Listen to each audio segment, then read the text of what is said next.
Beleza, galera? Temos aqui um corte da imprensa repercutindo a final do Intercontinental, o Mundial de Clubes. Flamengo e Paris Saint-Germain. Foi um bom jogo, né, galera? O que vocês acharam do jogo?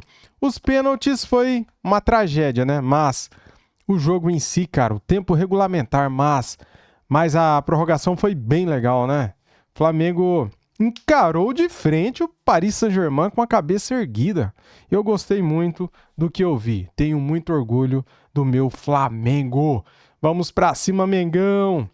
E no ano de 2026, hein? Vai ficar todo mundo com medo do malvadão. Galera, deixa o like, se inscreva no canal, seja bem-vindo e ative o sininho. Vamos acompanhar aqui esse corte do Sport Center e temos informações aí do nosso Mengão, hein? Simbora! Para o Rio de Janeiro, então, com o Rafael Marques. Ô, Rafa, como é que repercute por aí ainda essa decisão, hein? Tem ainda aquele gosto de frustração? A sensação de orgulho e satisfação por tudo que o time fez na temporada é maior? Qual que é o balanço por aí? Eu acho que o balanço é equilibrado, viu, Bruno? Eu acho que nesse momento, assim, o reflexo aqui nas ruas do Rio de Janeiro é de muito mais tristeza do que decepção.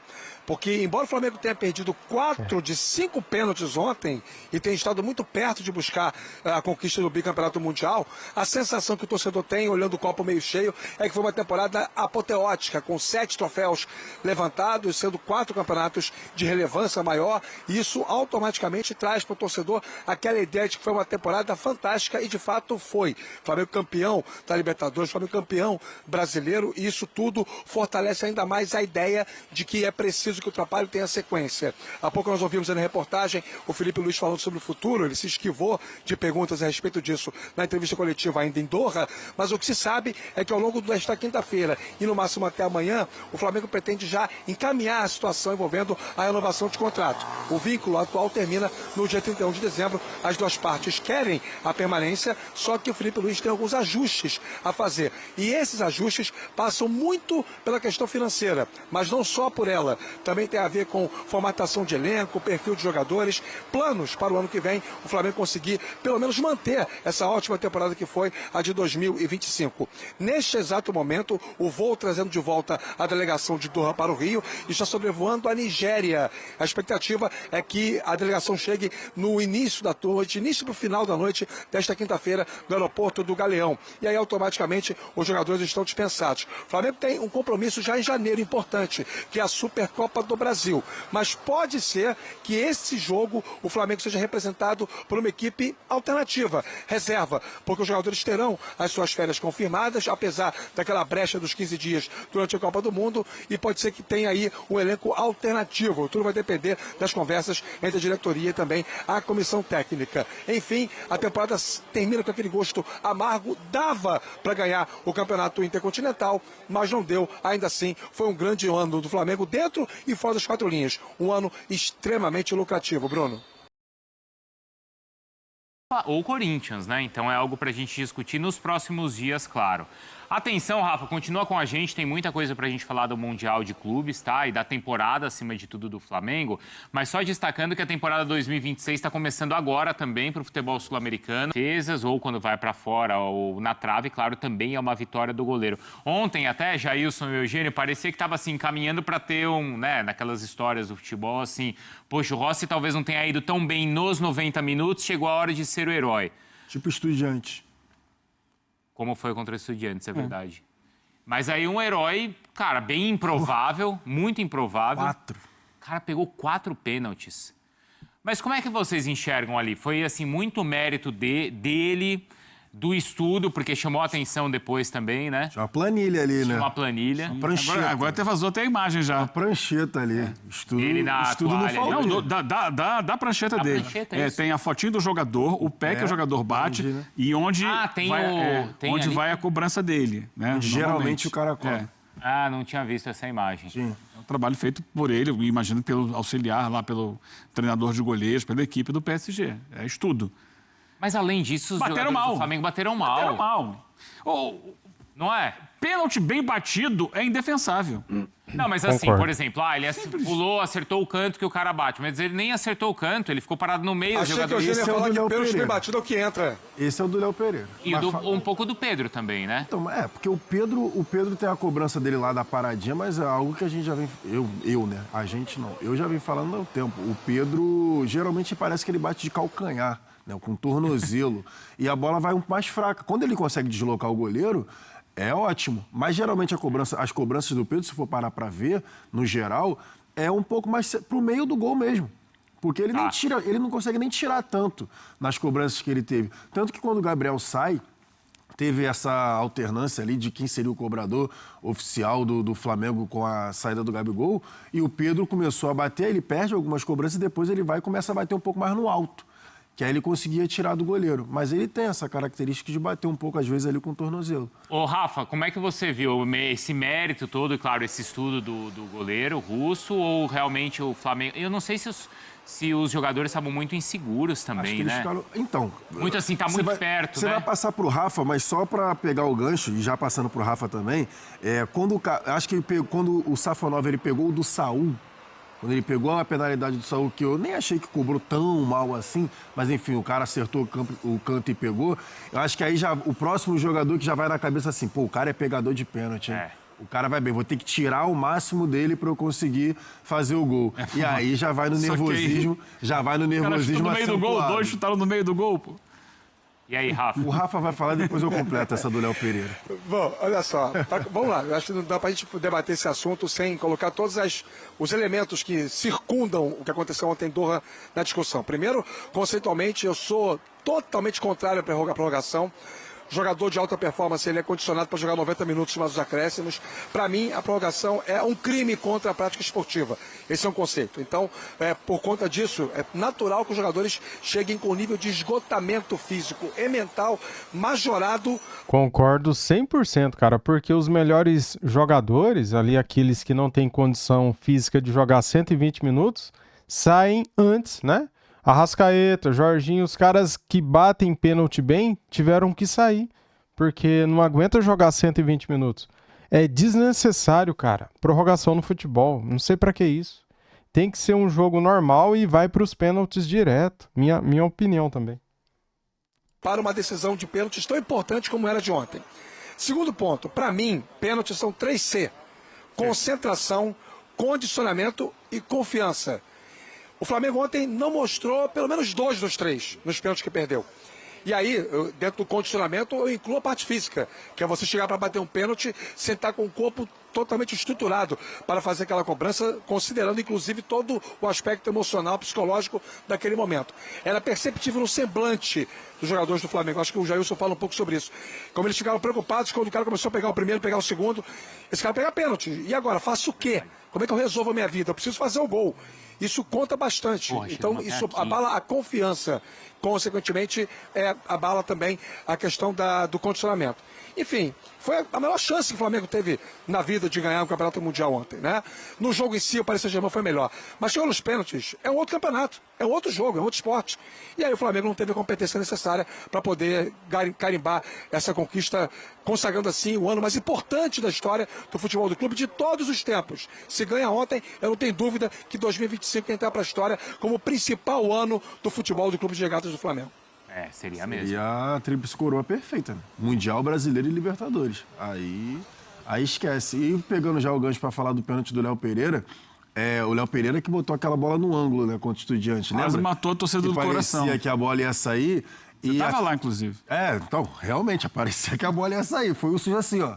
Aquela hora que tu para, tu trava e tu vê a rede balançando. Aí tu fala, ô, esse daí bateu bem. Mas a questão ali do Léo Pereira, para mim, foi a cobrança que mais me chamou a atenção do Safonov. Por quê? Cara, ele não saiu do lugar. Saiu. Ele ficou travado porque, assim, o Léo Pereira, ele geralmente, ele escolhe um dos ângulos, né? E ele bate forte no alto.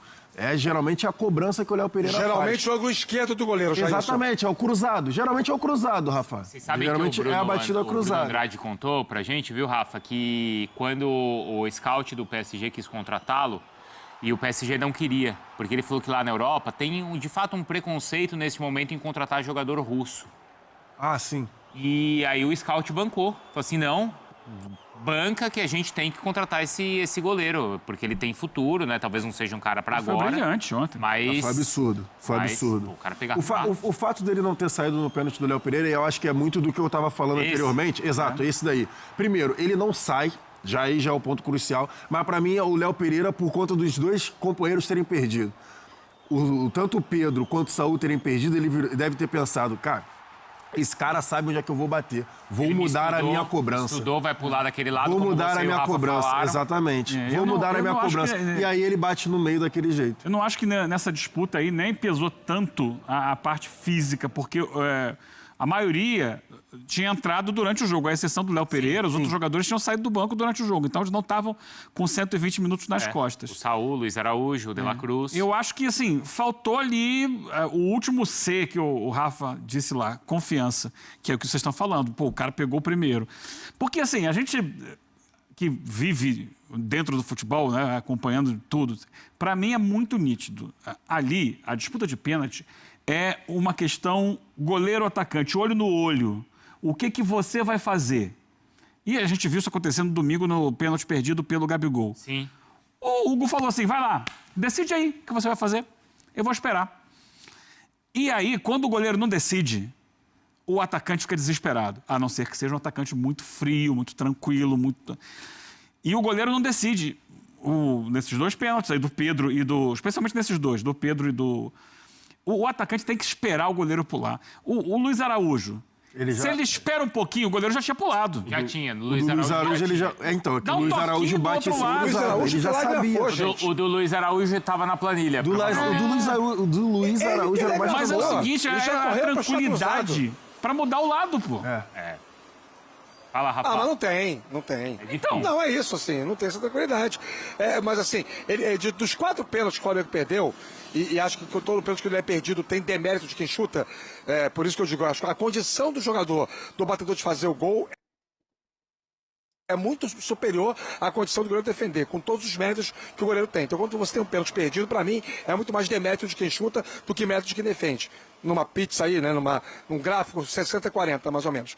Agora, especificamente do Luiz Araújo, ele desde que correu para a bola, ele disse pro jogador, pro goleiro, onde ele ia chutar. Aí quando você telegrafa o pênalti, facilita muito a vida do goleiro. E olha que, como o Felipe lembrou, o Rossi ainda pegou um e o Dembélé bateu mal, né, também. Não, é porque o aproveitamento do Flamengo foi ridículo nos pênaltis. Eugênio, sobre o jogo, como é que vocês viram ali o confronto? Qual é o tamanho do mérito do Flamengo em ter levado essa decisão para os pênaltis? Grande. O Flamengo jogou bem a partida. Acho que começou nervoso. Sofreu muito com a marcação alta logo no início. Teve aquele gol que acabou sendo anulado, porque a bola saiu. Mas ali, aquele lance do gol que não valeu depois, uma falha, um passe muito ruim do Arrascaeta, que resolve recuar a bola, ela vai para a linha de fundo. Uma decisão equivocadíssima do próprio Rossi, que o goleiro não pode sair para devolver uma bola para a entrada da área. De novo, né? E deixar o gol vazio. Eu ia falar isso, lembrando o jogo que ele cometeu esse erro também. Qual foi o jogo? Rafa vai lembrar. O Rafa, como você vai lembrar? lembrar? No Maracanã. Não foi contra o Fluminense? Fla-Flu. Foi Fla-Flu. Foi Fla-Flu? Fla-Flu. Acho que foi o Fla-Flu. Foi. Ele foi dominar a bola e deu a bola pro Serna. Isso aí. Então, isso é muito nervosismo. O Flamengo, com o tempo, conseguiu equilibrar um pouco isso. É claro que o gol no segundo tempo acalmou um pouco e o Flamengo resolveu jogar. E jogou. Foi melhor? Não foi melhor. Mas ele jogou, ele disputou o jogo. Conseguiu levar. Terminou 1-1, prorrogação passou, sem gol. Foi levando, assim. Teve momentos que o PSG sufocou, apertou, poderia ter feito, poderia. Mas não é que o Flamengo só sobreviveu ao jogo. Não foi isso, um né? baile, não foi um baile, não foi. Foi um PSG melhor que o Flamengo. E que o Flamengo conseguiu equilibrar o placar e conduzir o jogo até o final. Teve chance também, poucas, mas teve chance. Tem uma bola do Pedro, Teve. que ele chuta de fora da área. Logo depois, naquele escanteio cobrado, fica pipocando ali dentro da área, não fica? Também. Mas assim, você sabe que, tecnicamente, tem melhores jogadores do outro lado. Isso faz parte. Fisicamente, é um time que está em final de temporada, 78 jogos contra um outro que está em meio de temporada. Isso tudo pesa. E o Flamengo, acho que fez o que era possível. A decisão, algumas decisões tomadas pelo Felipe Luiz ao longo do jogo, eu acho que a única assim, que dá para você questionar é a entrada do Pedro. Claramente fora da condição ideal para estar naquele momento em campo.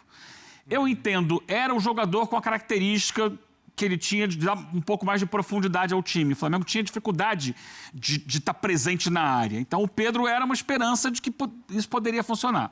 Agora o Pedro, por característica dele, ao longo da carreira toda, é um jogador frágil para o combate, para a força e para a explosão. Ele é muito técnico. E o jogo de ontem pedia isso. E o Pedro, acima de tudo, fora do seu ideal físico, pior ainda. Então ele destoou do resto do time. Agora, os outros que entraram e fizeram o que tinham que fazer.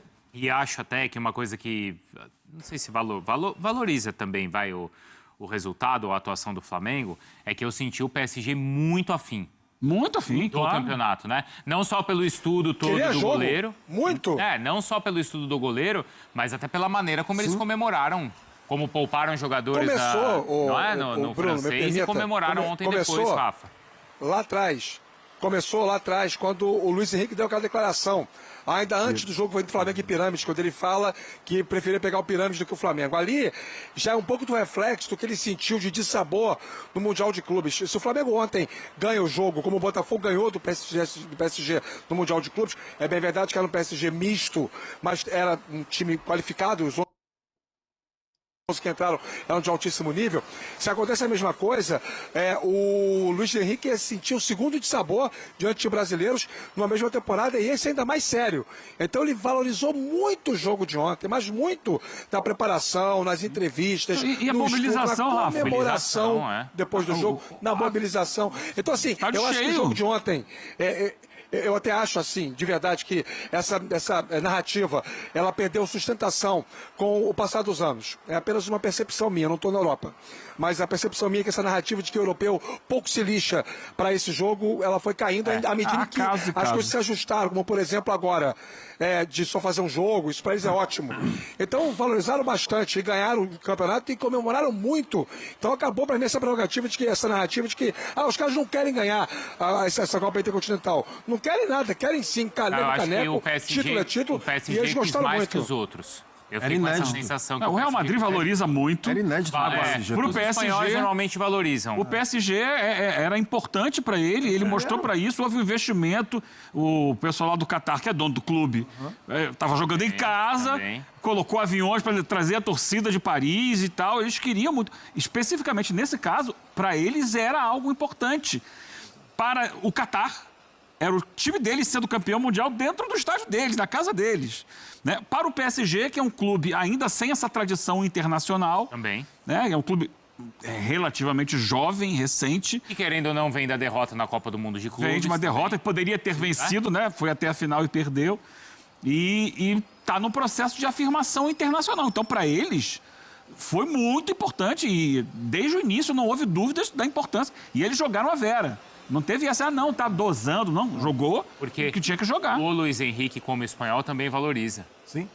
Porque normalmente o espanhol... Talvez até a derrota no Mundial do meio do ano tenha servido para valorizar normalmente ainda mais. Normalmente o espanhol, o português e acho que até o italiano, eles valorizam mais do que, por exemplo, o inglês. O inglês, exatamente. A gente ia chegar nesse ponto. É o inglês. O resto, praticamente todas as outras ligas vão valorizar a barbaridade. É só você pegar o que falou o Marquinhos e o Vitinha no final do jogo, cara. Eles valorizaram demais. Eles queriam muito ganhar esse Mundial.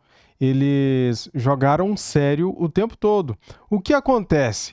Tem gente que acredita que o Paris Saint-Germain não jogou com a força máxima, que não jogou tão a sério. Por quê? Porque o Flamengo bateu de frente, cara. Porque o Flamengo enfrentou, encarou, né? O Flamengo deu muito trabalho. O Flamengo até teve chance de fazer o segundo gol no Paris. Então tem gente que acha que eles não jogaram a sério. Como que se o Flamengo não fosse nada, né? Só que não, cara. Pelo contrário, o Flamengo surpreendeu e mostrou para o mundo todo o bom time que ele é. Que ele pode jogar contra qualquer time do mundo, né? Esse Flamengo aí venceu o Chelsea. O Chelsea venceu o PSG na final da Copa do Mundo de Clubes, né? Então, cara, o Flamengo é um excelente time. E aqui na América vai ser difícil um time bater de frente com o Flamengo, né? É isso que eu acho. Valeu, galera. Tamo juntos. Deixa o like, se inscreva no canal e ative o sininho. Fui!